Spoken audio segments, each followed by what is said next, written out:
자, 세 번째 영상에서는 지수의 문제에 관해서 한번 얘기해 볼게요.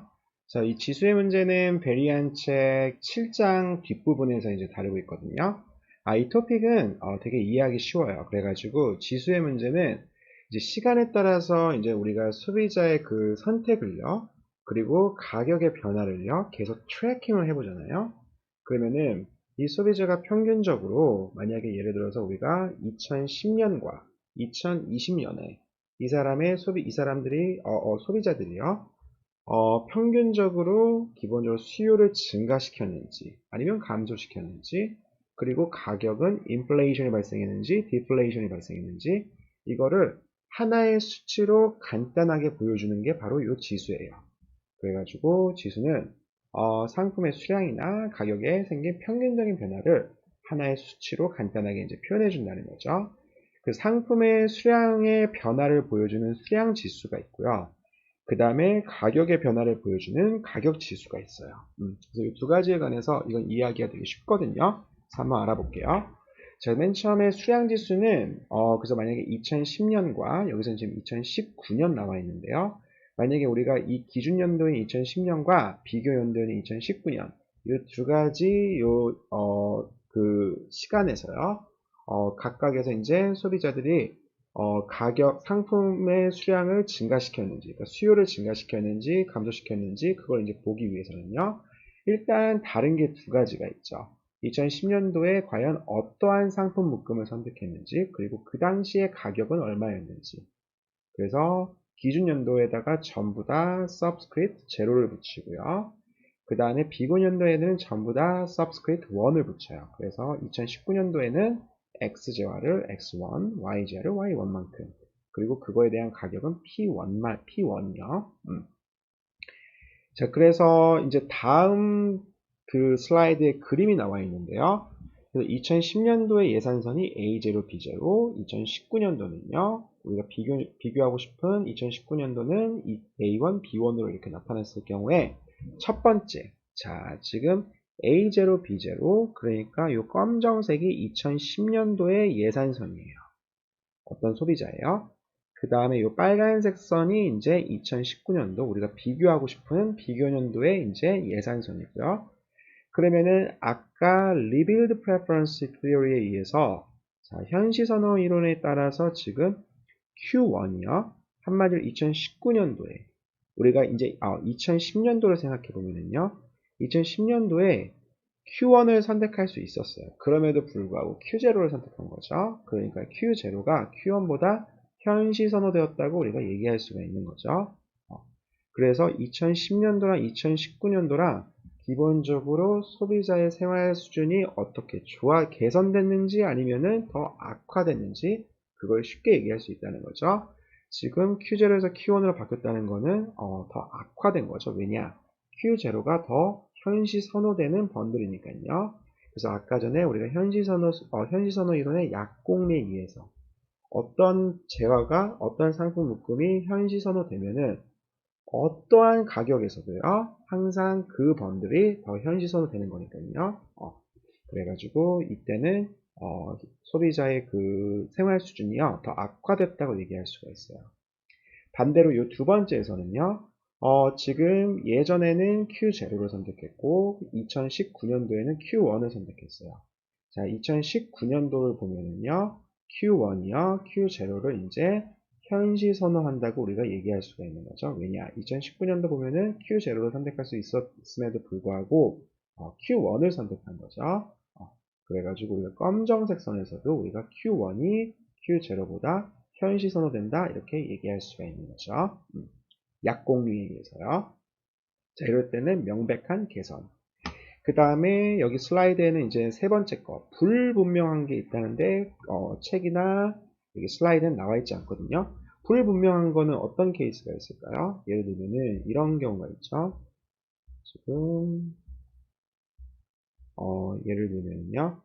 만약에 2010년도에는요. 2점을 선택했어요. 2점이요. Q0. 근데 2019년도에는요. 자, 요 점을 선택했어요. Q1. 자, 이럴 경우에는요. 지금 2010년도에 봤을 때 Q0가 Q1보다 현시선호됐다 얘기할 수 없죠. 왜냐? Q1이 밖에 있으니까요. 지금 예산 제약식 밖에 있거든요. Q1을 선택할 수가 없어요. Q0를 선택했다는 거는 Q1을 좋아해서 선택한 거지, 아니면 Q1이 더 좋아했지만 밖에 불가능한 점이라서 선택을 못한 건지, 그걸 알 수가 없는 거죠. 마찬가지로 2019년도에는요. Q1을 선택했지만은요, Q0를 선택할 수가 없었어요. 그러니까 Q1을 Q0보다 현시 선호한다 얘기할 수가 없는 거죠. 그리고 세 번째 같은 경우에는 이제 한마디로 이 수량 변화에 따라서 2010년도에서 2019년도로 이렇게 과연 수요가 얼만큼 변했는지, 이거에 따라서 우리가 소비자의 생활 수준이 좋아졌는지 안 좋아졌는지 이걸 얘기할 수가 없어요.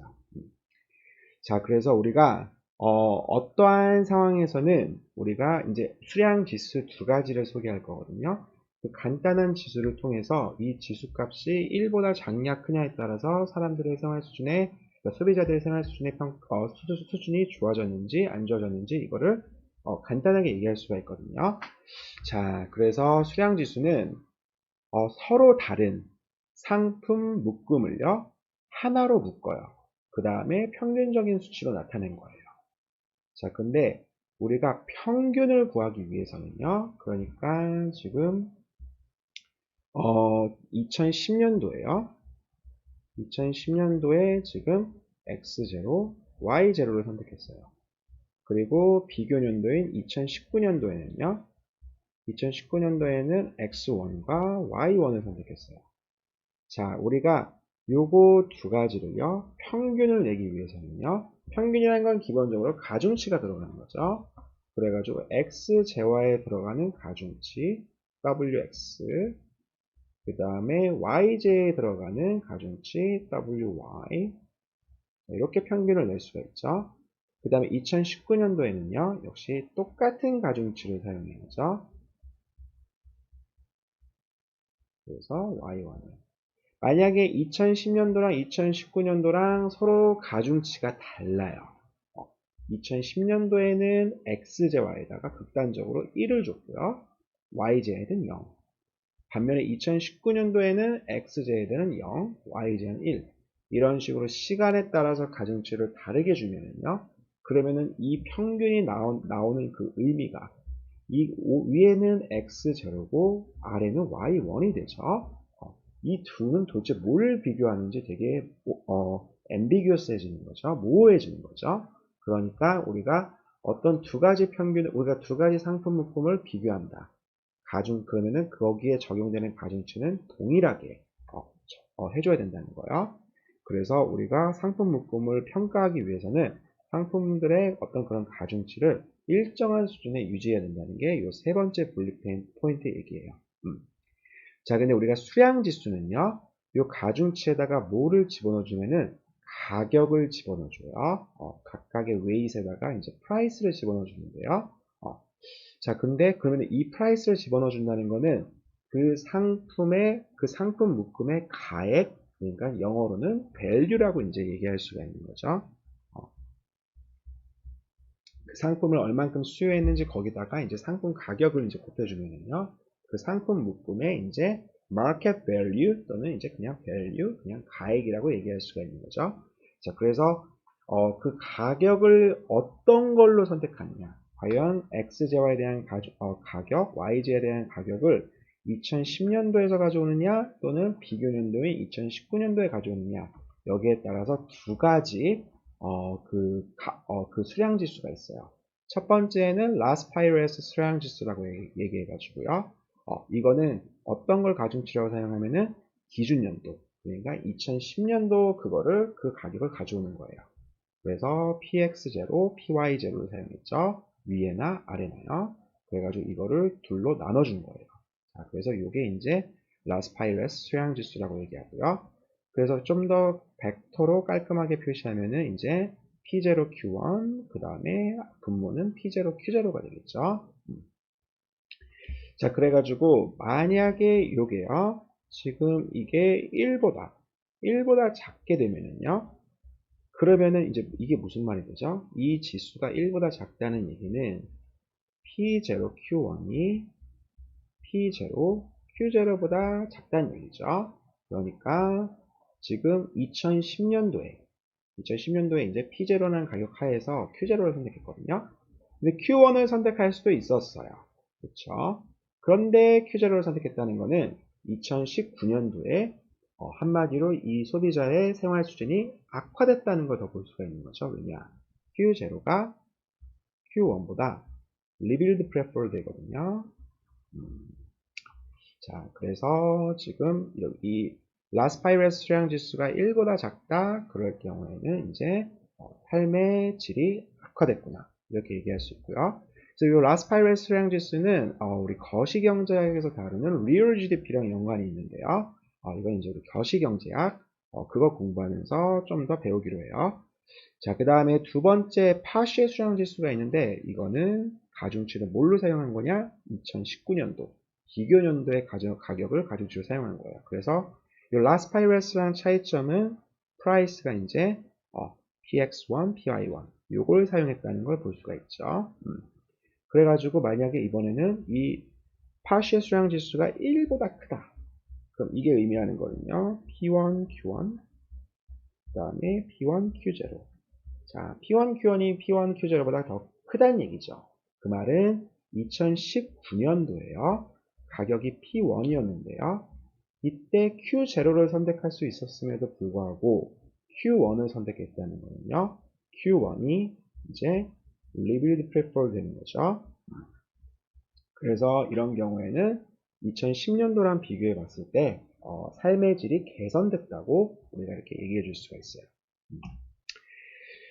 자, 그래서 요 다음 슬라이드는 제가 방금 얘기한 그거 얘기한 거고, 이제 두 번째 가격 지수에 관해서 얘기하면은, 역시 또 똑같이 이제 우리가, 가격의 이제 평균을 내는 거거든요. 그러니까 가격의 평균, 과연 XZY에는, 그러니까 지금 가격이 지금 2010년도 가격이 있고요. 그래서 PX0, PY0, 그 다음에 2019년도 가격이 또 있는 거죠. PY1, PX1요. PX1, 그 다음에 PY1요. 자, 이 둘 간의 평균을 낼 거예요. 근데 평균을 낼 건데, 과연 가중치를 뭘로 사용하냐에 따라서, 라스파이레스 가격지수, 그 다음에 파시의 가격지수, 이 두 가지로 나뉘어요. 그래가지고, 가중치를 뭘로 사용할 거냐? 기준연도의 상품량을 사용했을 때, 우리가 라스파이레스, 그 다음에 비고년도의 상품량을 사용했을 때 파시의 가격지수가 나오는 거예요. 아까 이거랑 비교해 봤을 때 똑같죠? 라스파이레스는 우리가 수량지수를 구할 때 가중치를 이제 보통 가격으로 두는데요. 수량지수 할 때는 가중치를 가격으로, 그 다음에 가격지수를 구할 때는 가중치를 수량으로. 자, 이제 이렇게 되는 건데요. 라스파이레스는 가중치를 기준연도로, 무조건 기준연도의 가격이나 수량을 이제 사용하는 거고, 파시는요, 비고년도의 가격 또는 수량을 이제 가중치로 사용하는 거예요. 자, 그래서 라스파이레스에서는 이제 첫 번째 P, 프라이스 이제 2019년도 나오죠. 그 다음에 아래는 2010년도요. 근데 이제 여기서 들어가는 가중치가 전부 다 기준연도, 2010년도의 수요량을 갖고서 이제 평가를 하는 거죠. 자, 그래서 이거는 우리가 삶의 질이 좋아졌냐 안 좋아졌냐 이걸 어떻게 비교할 수 있냐면요. 자, 일단 여기서 라스파이레스 지수에서는 위에 거 보면은 지금 2019년도 가격에다가 2010년도 수요량을 곱해준 거죠. 그래서 P1 곱하기 Q0. 아래 분모에는 지금 2010년도의 가격에다가 2010년도의 수요량. 2010년도에 전체 지출을 지금 나눠준 거죠. 아래 분모에다 넣어준 건데요. 지금 이걸 뭐랑 비교하면은 우리가 또 다른 인덱스 M을 정의해요. M을 어떻게 정의하냐면은 P1, Q1, 그 다음에 P0, Q0요. 그러니까 2019년도의 총 지출량을 분자에 그리고 2010년도의 총 지출량을 분모해야 돼요. 그러면은 만약에 지금 이 라스파이레스 지수가 지금 M보다 더 작으면은요, 그럼 어떻게 되죠? 그럼 우리가 LP랑 요 지수랑 요 지수를 비교해 주는데요. 아래 P0, Q0를 이렇게 나눠줄 수가 있죠. 이렇게 나눠줄 수가 있죠. 그러면은 결국 의미하는 거는 P1, Q0가 P1, Q1보다 더 작다고 얘기할 수 있죠. 그러면은 이거는 Q1, 2019년도에 가격이 P1이었는데요. 그때 Q1을 선택했어요. Q0를 선택할 수 있었음에도 불구하고요. 그러니까 삶의 질이 2019년도에 더 개선이 됐다고 이제 얘기할 수가 있는 거죠. 그 다음에 파쉐는 비교 년도의 상품량을 얘기한 건데, 그래서 P1, Q1 나누기 P1, Q0요. 그래서 이거를 이제는 뭐랑 비교하냐면은 역시 M과 비교하는데요. 자, 이제 여기가 만약에 이게 더 크다. 그래서 P1, Q1요. P0, Q0보다 더 커요. 그러면 역시 똑같이 이번엔 분자를 이렇게 캔슬 아웃 시킬 수가 있죠. 그래서 오른쪽이 더 크다는 거는 오른쪽이 더 작다는 얘기는 오른쪽의 분모가 더 크다는 얘기죠. P0, Q0가 P1, Q0가 더 크다는 얘기고요. 이 말은 P1, Q0가 더 크다는 얘기고요. 잠시만요. 이것보다 더 크다는 얘기고, 이거는 안 되겠네요. 잠시만. 이거를 죄송해요. 이거를 지금, 이거는 M과 비교가 안 될 것 같은데요. 잠시만요. P0. 이거는 M과 비교가 안 되네요. 파셜 가격 지수는요. 요거는 제가 실수한 거고요. 요거는 패스. 자, 그래서 라스파이러스 지수 같은 경우 우리가 M과 전체 지출량의 이 레이쇼랑 비교해 봤을 때는 이렇게 딱 삶의 질이 개선됐는지 하락했는지 이제 그걸 알 수가 있다는 거예요. 자, 그래서 여기까지 하고 그 다음에 다음 번은요. 생계비 지수요. 자, 그래서 여기 라스파이러스 가격 지수가 우리가 보통 소비자 물가 지수, Consumer Price Index를 우리가 매년 트래킹할 때 이 방법으로 한마디로 기준 연도를 딱 하나 정한 다음에 매년 과연 물가가 얼만큼, 소비자 물가가 얼만큼 상승했는지 그걸 매저를 해요. 그래서 만약에 우리가 1990년도를 딱 잡았다 그러면은 2020년도까지 물가가 얼만큼 상승했느냐 그러면은 우리가 이 기준연도 1990년도에 수요량이 얼만큼 되는지 요걸 이제 가중치로 갖고서 요 라스파이러스 가격 지수를 구해준다는 거죠. 정확하게 동일한 방법은 아니지만 실제 그 소비자 물가 지수를 구할 때는요. 어쨌든 기본적인 아이디어가 요 라스파이러스 가격 지수를 따르고 있어요. 자, 그런데 이거는 기본적으로 좀 문제가 있거든요. 그래서 물가 지수를 우리가 계산을 할 때요. 과연 어떠한 물가를 기준으로 우리가 그 물가 지수를 한마디로 가격 지수를 계산해야 되는지 그거에 대한 퀘스천이 되게 중요한 문제거든요. 그래서 아까 얘기한 것처럼 보통 라스파이러스 방식으로 그 컨슈머 인덱스를 그 프라이스 인덱스를 우리가 그걸 계산하는데요. 여기에는 문제가 있어요. 자, 어떤 문제가 있는지가 이제 중요한데요. 자, 일반적으로 가격 상승폭이 상대적으로 더 큰 상품이요. 그러니까 만약 어떤 재화에 대한 가격이 되게 상승했어요. 그러면 소비자는 거기에 대해서 예전의 수요량을 그대로 유지하는 게 아니고 이제 수요량을 조절을 하죠. 그래서 가격이 상승되는 상품에 대해서는 수요를 줄이고 가격이 하락한 상품에 대해서는 수요를 늘리는 이러한 수요에 대한 조정이 발생하게 돼요.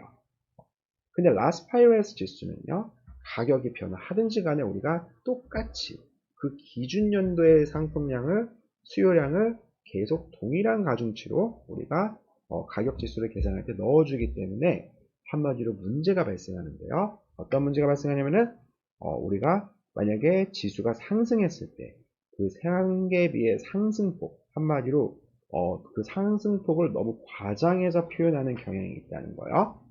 여기에 관해서 다시 한번 알아볼게요. 이거는 예전에 우리가 보상 변화, 대등 변화 거기에 관해서 나온 건데 한 번 더 리뷰하는 차원에서 제가 설명하자면은 지금 기준 연도에요. 기준 연도에 가격이 10만 원인 쌀이 있었고 그 다음에 옷은 잠시만요. 쌀의 가격이 10만 원이었고요. 그 다음에 옷의 가격이 5만 원이었어요.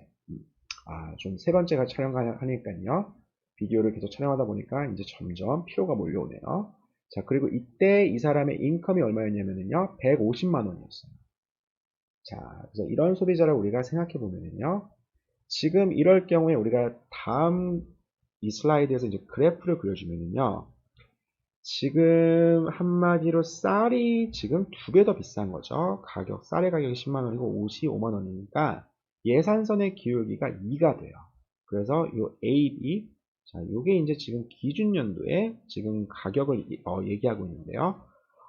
지금 소득이 150이에요. 그래가지고 옷을 지금 이 가격과 이 소득 하에서는 옷을 20개 소비하고요. 그 다음에 쌀을 지금 5kg 소비하고 있네요.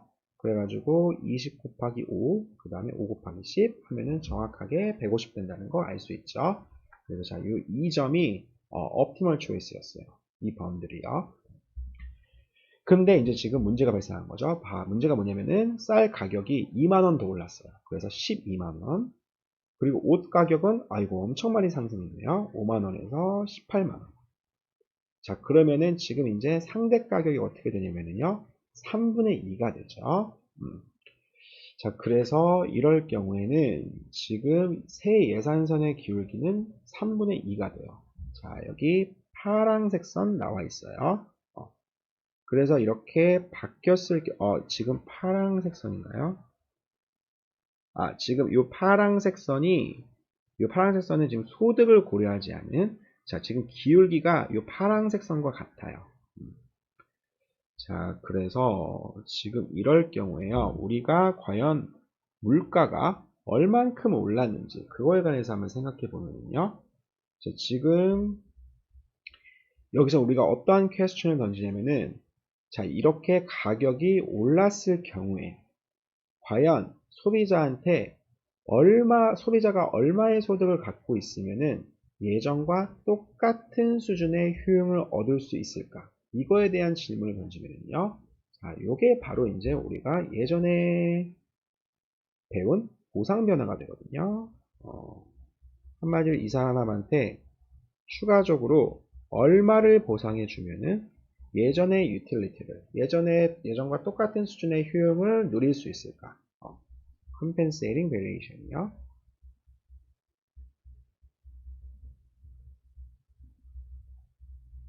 이게 되거든요. 자, 그러면은 이 보상 변화를 구하기 위해서는 우리가 이 파란색 선, 이제 예전 새로운 기울기죠. 이거를 계속 어디까지 증가시키냐면은 예전의 indifference curve, 이 무차별 곡선과 정확하게 접하는 그 점까지 계속 증가시키죠. 어디서 접하냐면 이제 F점에서 접하네요. F점에서요. 자, 그래서 지금 바뀐 가격에서 F점을 소비하기 위해서는, F점은 지금 쌀을 18kg, 그 다음에 옷을 6개 소비하고 있죠. 그러니까 원래는 지금 인컴이 150이었어요. 그렇죠? 근데 F점을 소비하기 위해서는 지금 쌀의 가격이 12, 맞죠? 쌀의 가격이 12, 그 다음에 옷의 가격이 18. 그래서 이거 계산해 주면요.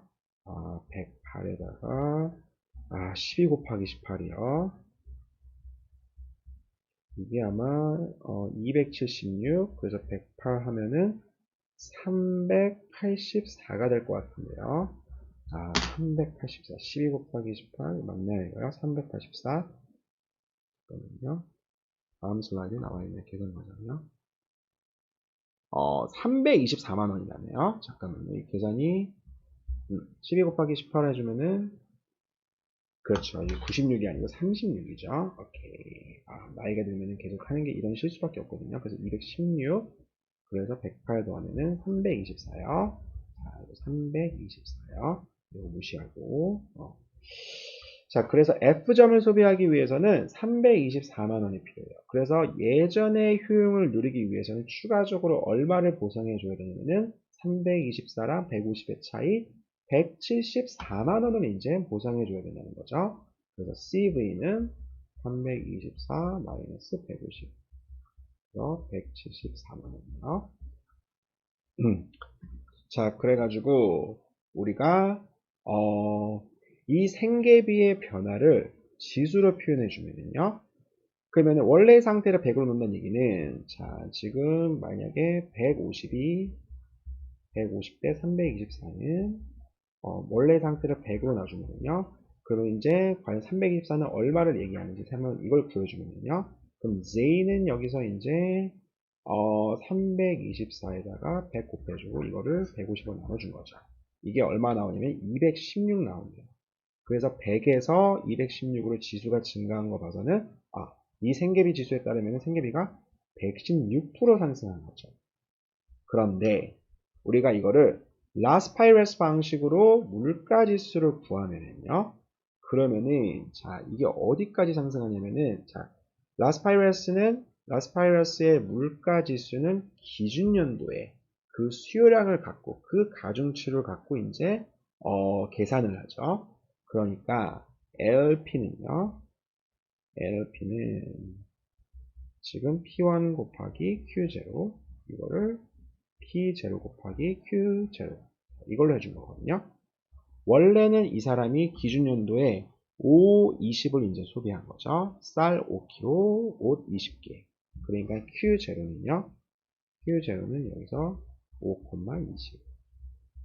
자, 우리가 이걸 이용합니다. 기준연도의 수량을 이용하면은 자, 분자는 어떻게 되죠? 분자는 P1은 지금 얼마였죠? 새로운 가격은 아까 얼마였냐면요. 쌀이 12만원, 그 다음에 옷은 18만원. 여기다가 5,20. 그 다음에 분모는요. 원래 쌀은 10만원, 그 다음에 옷은 5만원이었거든요. 여기다가 5,20.